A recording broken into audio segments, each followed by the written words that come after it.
Highlights from the April 5th Board of Selectmen meeting. A particular audience member asked to speak. Find out what he had to say to residents. The details coming up.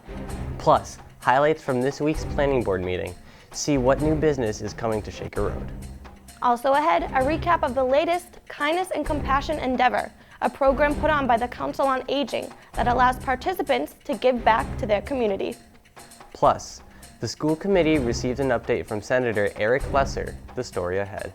And later, our weekly segment, Library Learning. We'll keep you updated on what events you'll want to mark on your calendar. And we talk with Kevin Manley, one of the final candidates running for Board of Selectmen. That story and much more ahead on LCAT News Update.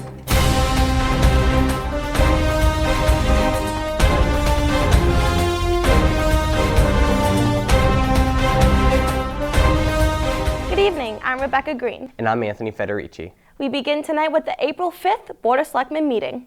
The meeting opened with two residents who made an appointment to address the board with concerns and questions about prior meetings, motions, and actions of the board. I'd just like to pick up on one thing. Mr. Gorman, when you ran for selectman, I remember you said that there was $1.5 million unaccounted for. Was any answer to that, Bill? Yes, I did. I gave the answer I at probably missed previous it. meetings. Pardon? Have you attended the last meetings? What was it? No, I didn't. I'm asking you a question now. I must have missed it was missing, and they found it. It was an accounting area. Okay, error. good. Mrs. Thorpe, at the last meeting, you said you were, relative to the ethics thing, you said you were going to call them the next day. Mm-hmm. Did you? Mm-hmm. I didn't get an answer, though. Pardon? I didn't get an answer, though. You didn't get an answer? Mm-hmm. Do you have a case number or a file number for that ethics report? I'm sure there is one. You sure there is one? You don't have it? No. But it's about you and you don't have it? At a previous meeting, two motions were passed, one to appoint a new chief, and a second motion to give the town administrator a 3-year contract. For one thing, I don't know about any 3-year contract with Mr. Neffinger. You passed that motion. No, we didn't pass no 3 Yes, you years. did. No, we didn't. Of No, course we you didn't. did. Okay, There we're is not no gonna argue. contract, because Mrs. Thorpe is doing the contract with No, Mr. Neffinger. all I'm saying is Okay, that we you passed passed to a make him motion. permanent. You made a motion, To okay, make to him offer permanent. him a To make him 3-year permanent. contract. So a 3-year contract. Check the minutes. Next on the agenda, community funds. Each year, the selectmen give away scholarships, known as the Selectman Scholarship, for high school seniors. To apply, seniors had to submit a video portraying their knowledge and actions towards recycling. The funds for the scholarships are provided by Republic Waste, the company that controls the town's recycling and trash. Every year, Republic Waste gives the town money for different purposes. The Board of Selectmen decide how those funds should be spent. We had originally voted to have one scholarship for $1,000, 4 scholarships for $500, for a total of $3,000. We did have 8 people who applied, and they were all good videos, as I'm sure you've seen as well. I would like to propose that we have, since the money is in the Republican trash, to have 1 scholarship for $1,000 and 7 $500 scholarships would total to $4,500. Other items on the agenda, such as the Brown Farm property and warrants for the annual town meeting, had to be tabled due to the absence of interim town administrator Greg Neffinger. As the meeting was about to adjourn into executive session, a man in the back of the room who identified himself as Frank Keogh asked to make some public comments before the board. My name is Frank Keogh. I'm here this evening and I hope to have an opportunity to address the board. I will answer any question on the statement, and I was hoping to make it in full public view for all the people who are here as well, to hopefully clarify and correct some of the things that have been said. Obviously, I have been the center and subject of a lot of media attention, and I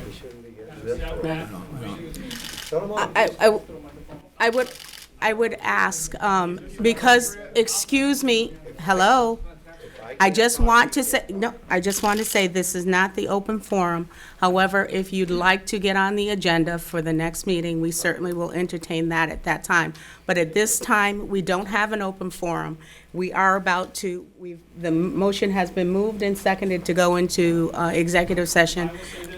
No, I'm sorry, sir, you're out of order. Recently, Selectman Paul Federici told media outlets that Keogh had approached him in January, suggesting that if Federici supported West Springfield Police Captain Dan O'Brien as East Longmeadow's police chief, then Keough would support Federici for a potential administrative position in Town Hall under the new charter. While the selectmen met in executive session, Keough spoke with reporters and then took questions from a small crowd of East Longmeadow residents for almost an hour, denying any involvement in a scheme to install O'Brien as chief. The Board of Selectmen's next meeting is scheduled for Monday, April 11th, the day before the local town election.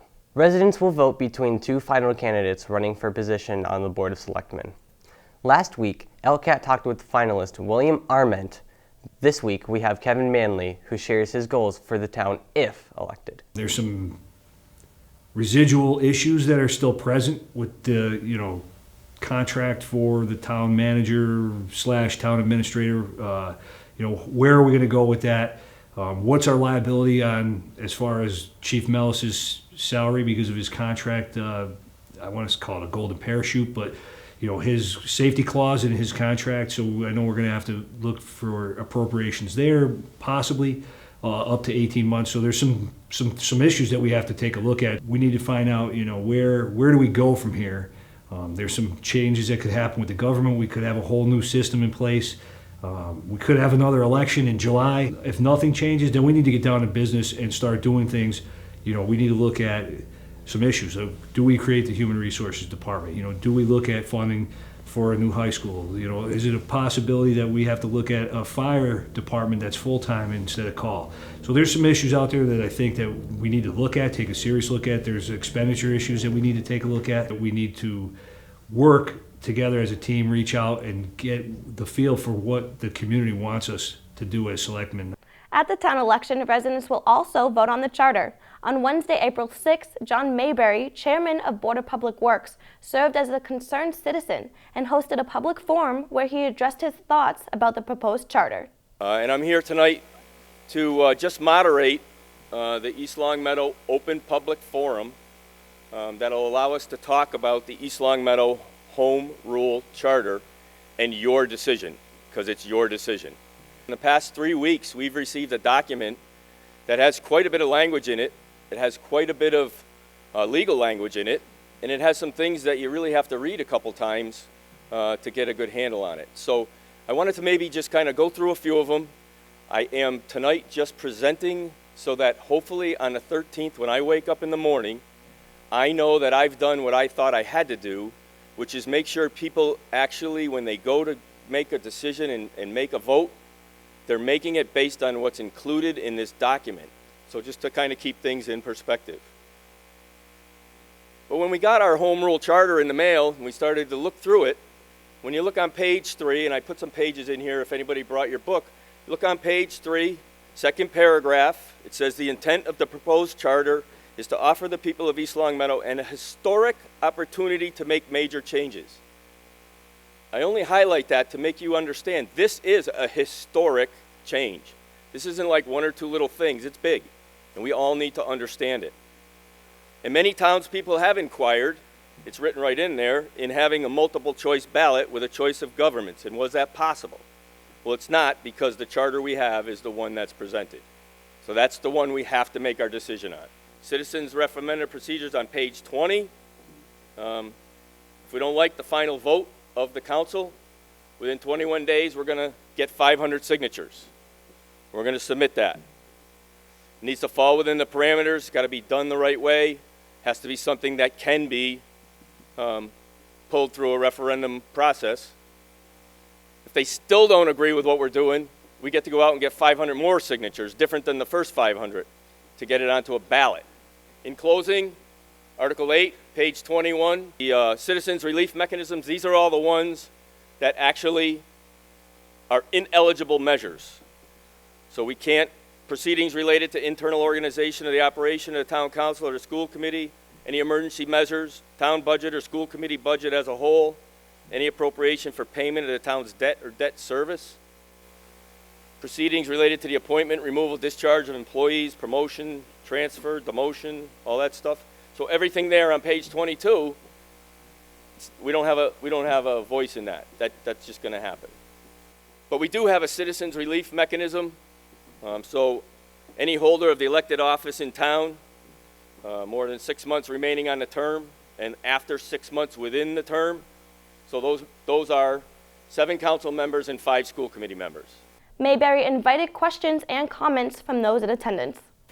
The way the media portrayed it was they had, if you care about your town, then vote yes. If you've got the no, then you don't care about your town. It's like they really made it seem like voting yes will change everything, and voting no, we want to keep what we've got. And that, in a way, is true. We don't want to keep what we've got, but just because we vote no doesn't mean we don't care about our town. I don't like the way the media is making it sound that if you're not voting, and I had a yes sign on my lawn 2 weeks ago. I have a no sign on my lawn today. I'm still trying to weed through everything to figure it out. I guess my concern is, and I keep thinking and thinking and thinking about it, is we voted to have 3 select people in office. Now, whether we made a conscious decision, whether we voted them in because they were our neighbors, whatever the reasons may be, we voted them in. Now we're unhappy with 3. Now we're going to have to make a decision about 7. And I'm concerned about that. If we couldn't get it right for 3, how are we going to get it right for 7? With a 3-member council, it's always 2 against 1. Or at least more times than not, it's 2 against 1. A 5-member council would help to prevent that kind of thing. We don't have to go all the way to 7. We could go to 5. And I think we would have a much better running town with a group of 5 rather than 2 people getting together and tying a little ribbon around each of their pinkies, and they make all the decisions, and the 3rd member is just there to hold the chair. So after what I've heard tonight, I definitely believe that this needs to be reworked. I think we're losing track of the fact that this town manager is going to be a professional, that the 7 members are going to hire. They're going to not hire the first guy that stumbles in across the city line. They're going to hire a professional to help them hire a professional. I think we're going to get the best there is out there. It's like John says, your business gets too big, what do? You hire a CEO. That's my comment. I think we're losing track of the fact that this CEO or this town manager isn't going to be the CEO of this town. He's going to delegate responsibility to all the department heads, and things are going to run just the way they run right now. Discussion of the charter continued. On April 7th, the Charter Commission held their last public forum for residents to gather and clarify any information before heading to the polls. Your opinions on the charter, whether they are pro or con, are between you and the ballot box. The election on April 12th will give you the opportunity to vote on the approval or not of the charter. As you see from the ballot question, a yes vote will approve the charter as proposed, and a no vote will maintain the present form of government.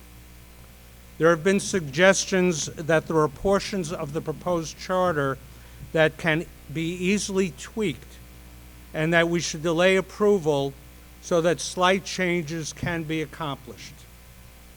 Should the charter not pass, the entire procedure, even for a slight change, would have to commence once again from the very beginning, the process that has taken nearly 2 years to date.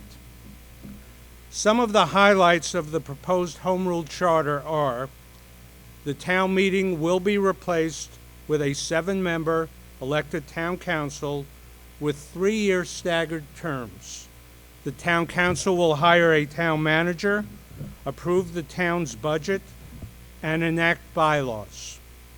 It will meet at a minimum monthly. 2, the town manager will become the centralized executive branch of the town. She or he will be a qualified individual with relevant experience and education who will prepare the town's budget for presentation to the town council, oversee day-to-day operations, and appoint department heads. Appointments of police chief, fire chief, and superintendent of public works are reviewable by the town council. 3, the school committee remains elected and unchanged.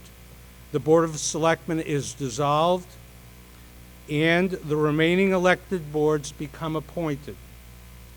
4, mechanisms will be available for citizen initiatives, referendums, and recall of elected officials. All procedures not presently available. 5, citizens will be given the opportunity at every town council meeting to be heard. And 6, there will be periodic reviews of the charter and the bylaws. Charter Commission member Eric Madison was also in attendance at the latest school committee meeting. The school committee asked questions on how their committee in particular would be affected if the charter passes. I have a question about, and maybe I could be off on this, is say for instance by some miracle, the MSBA says, hey, we'll let you try to get a new school. We have to go in front of, we have to ask for money for study. And is that a town vote, or is that something that would happen at a town meeting historically? It's a town vote. Generally, you're going to go for debt exclusion. So it's a regular vote. It's not like, okay. Well, it has to be approved twice. It has to be approved first at town meeting to submit it to a ballot vote, which has to happen within 45 to 60 days after the vote. So with the proposed charter, how does that process happen? Well, essentially, if it gets an affirmative vote from the council, it would then move forward for a townwide vote. Okay, and if the town council chooses to say they are not sure, they're concerned, there's money issues, and they don't put it forward at that point, within that 60-day period, is there time for us to, hope that residents want to petition that? That's where that's where the provisions are for you to petition. And again, you can choose one of two options. You can either petition the council for reconsideration, or you can go right to a referendum vote yourself.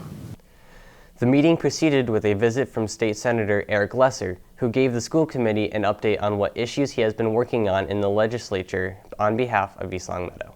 There's a lot happening that certainly intersects with with what your committee sees all the time and what your constituents see all the time. So I thought I'd just quickly race through a few of the kind of key topics we have, especially leading into budget season for us in the Senate, and then just take questions. There are pieces in your Senate bill that call for implementation of the Foundation Budget Review Commission's recommendations. How do you feel about that? Because I am aware that there's going to be amendments, and that this probably thing, when you guys go to vote on it, it's going to look a lot different. Right.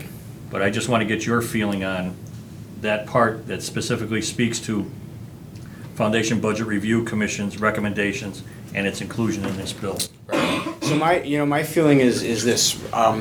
3%, about 3% of the state's public school students are in charter schools, and at most, if they completely lift the cap tomorrow, and it will never get, at least for the foreseeable future, it's never going to get close to much more than, let's say, 6% or 10%, and even then, you're talking about 90% of students still in traditional public schools. So my feeling is the real issue in education policy right now is what we do to strengthen and improve our public school system, because that's where the overwhelming majority of students are and will continue to be. I just wanted to talk a little bit about opiates, because I know it's not exactly 100% education policy, but it's certainly something that you're dealing with every day and impacts the school systems. I represent nine cities and towns, 8 school systems. Every single one is facing this in really a crisis level, and so I just want you to know as a committee that I view this as the most important sort of public policy challenge I'm facing, and I think we're all collectively facing in the legislature right now, in our school committees, in our classrooms, and it's something that I'm spending every day on. And we just passed a very significant substance abuse bill about 3 weeks ago. Governor signed it, and it's being implemented as we speak. There are a lot of components of that touch upon schools, early new money for early detection, early screening, new trainings for substance abuse counselors. I mean, for better or worse, our schools are really on the front lines of this. So as we roll that out and as we implement that law, please again consider me and my team a resource for getting you what you need. Also at that meeting, Principal Gina Flanagan continued her discussion from last meeting about the revisions to the program of studies. Basically, you had asked for two possible things to be considered.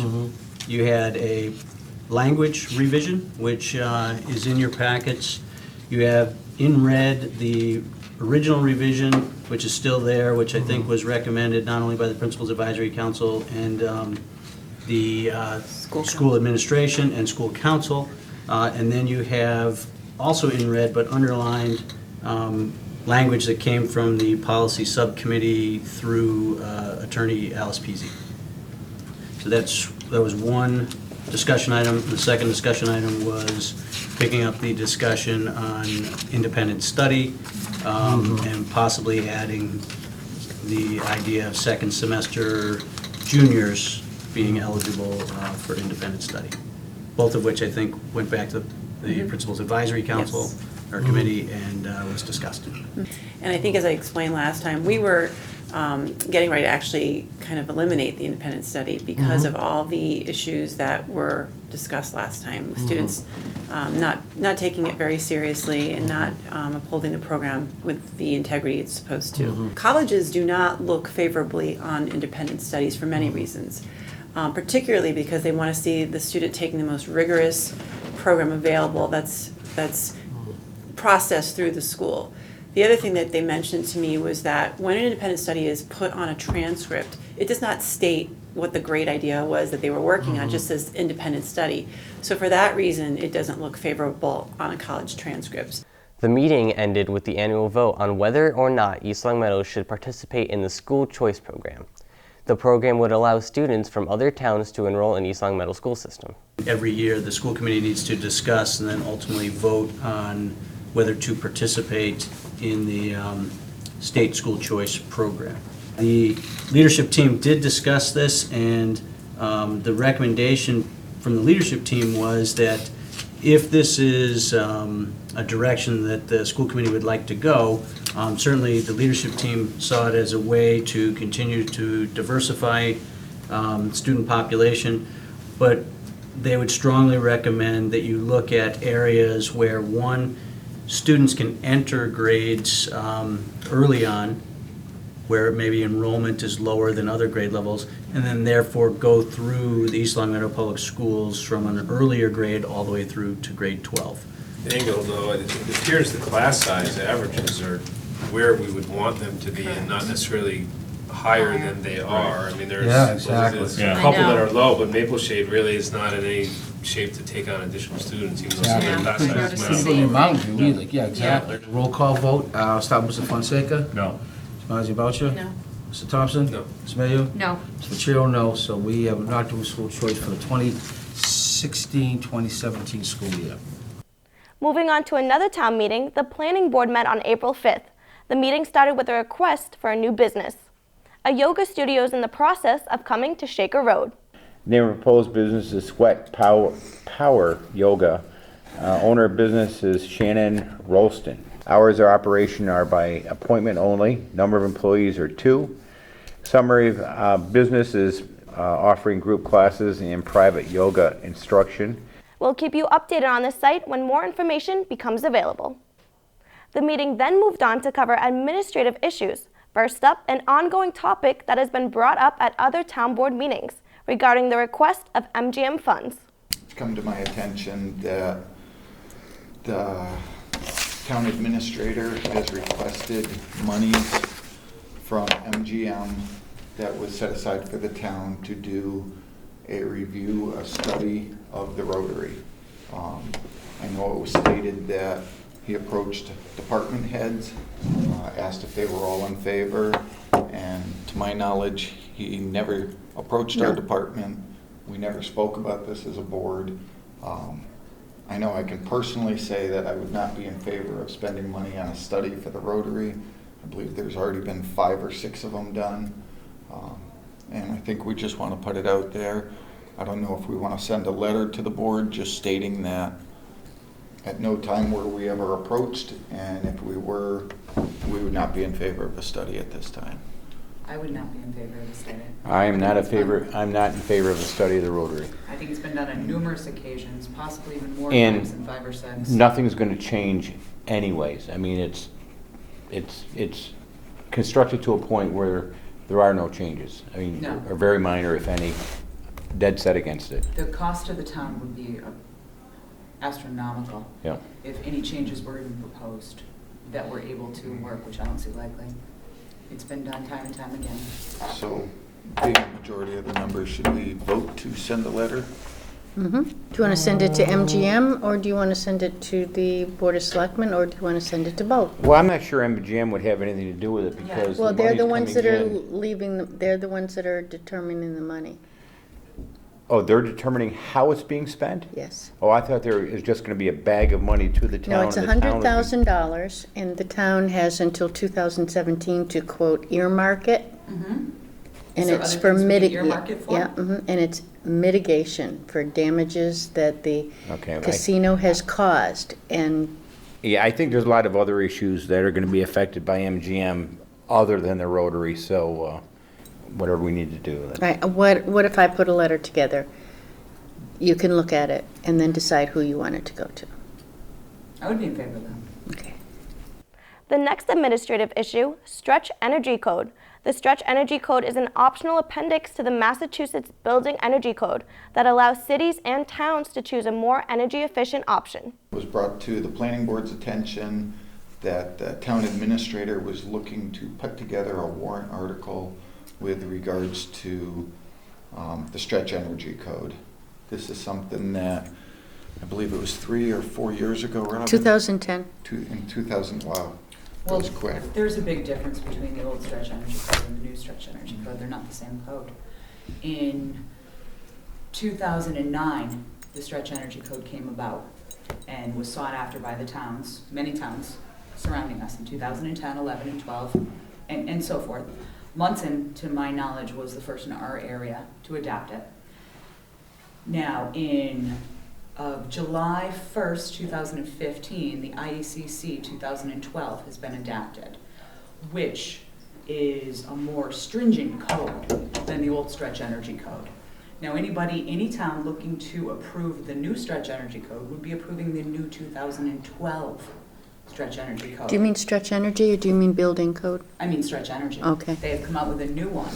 So for East Long Meadow or any town coming forth to try to have Stretch Energy come into their town, it would not be the code of 2009, which is much more lax than the new IECC 2012. It would be the new 2012 Stretch Energy Code, which is more stringent. So my question would be, why? We're 8 months into a brand new building code that's extremely energy efficient. And that's what we're all adapting to, and that's what we're all building to. So my question would be why? Could I, if I could, just ask you to address the issue that there are grants available if the town adopts this? I'm looking into that, but as of right now, I'm sure there are some. I don't have any idea what they are or could be. I do not see the benefit to the town of East Long Meadow to adapting the new Stretch Energy Code of 2012. I guess my question is if this is going to go onto the warrant, it's going to require the planning board to have a public No, hearing. Mr. Neffinger is looking to put it on the warrant for a general bylaw, as a general bylaw. For what gain of the townspeople? I have And the builders and the businesses in town? I have no idea. There have not been any public hearings. There have not been any meetings. I'd like to know more about what the motivation is to put this on as a warrant and so forth. I mean, this is really coming at us, I mean, it's been discussed before, but it's really coming at us at the 11th hour. Well, especially because I watched the Board of Selectmen's meetings, and I do remember them taking a vote that March 1st, all petitioned articles were to be in, and March 8th, all other articles were to be in. Well, we're in April right now. And we're in Right. April, and they're looking to put additional articles on, which I just don't feel is right. If they've already stated that March 8th was the deadline, what gives them the right to, Well, if March 8th is the deadline, then March 8th is the deadline. that was the deadline they And set. to me, that's a sealed deal. This could have come before us a month ago and we could have talked about it. Correct. It's really, once again, 11th hour. And had the opportunity to do more research. Well, I think instead of us voting or anything, we should wait till the next meeting. Now it's time for our weekly segment, Library Learning, where we let you know what events are coming up at the East Long Meadow Public Library. Before we talk about upcoming events, let's take a look at some of their latest. First up, the program called Researching Alternative Medicine. Margot Malachowski, a medical librarian from Bay State Health, hosted the event to teach audience members about natural and organic forms of medicine and how to properly research them online. Malachowski provided handouts for audience members to take part in finding solutions on their own. The past few library events have helped guests improve their overall lifestyle. The program that was held on April 6th, Make Room for Clarity, also fit that category. Professional organizer Rick Woods provided guests with a strategic guide on how to declutter and organize their household. Moving on to upcoming events, get excited for this hands-on experience called Not Just Knitting. The drop-in workshop allows guests the opportunity to connect about their latest needlework project and knit in a supportive atmosphere. Coffee will be provided throughout the program to give you that boost of energy to keep crafting. The program starts on Thursday, April 14th at 10 a.m. Lastly, the East Long Meadow Public Library will be showing the 2015 drama Concussion for their monthly Friday Flicks program. The Incredible movie is based on a true story about pathologist Dr. Bennett Omalu, played by Will Smith, who dedicates his career to uncovering the truth about brain damage in the NFL. The event takes place on Friday, April 15th at 1 p.m. in the library community room. Speaking of events, the Council on Aging provides many activities for seniors and volunteers. The COA recently started a new program called Kindness and Compassion Endeavor. The program allows participants the opportunity to give back. Each month, the program invites a different organization. This month, participants sewed bibs for the Bethlehem House of East Hampton. The bibs went to new moms who are in need of supplies for their newborns. To find out about more programs and how you can get involved, head over to the Council on Aging on North Main Street. Before we end tonight, a reminder for residents. Tuesday, April 12th is the annual local town election that will take place at Birchland Park Middle School. Polls are open from 7 a.m. to 8 p.m. Make sure you get out there and vote. Well, that will do it for us tonight on this edition of LCAT News Update. Be sure to watch meetings on demand at our LCAT YouTube channel, LCAT01028. Follow us on Facebook and watch us on cable channel 191. I'm Rebecca Green. And I'm Anthony Federici. Until next time, good night.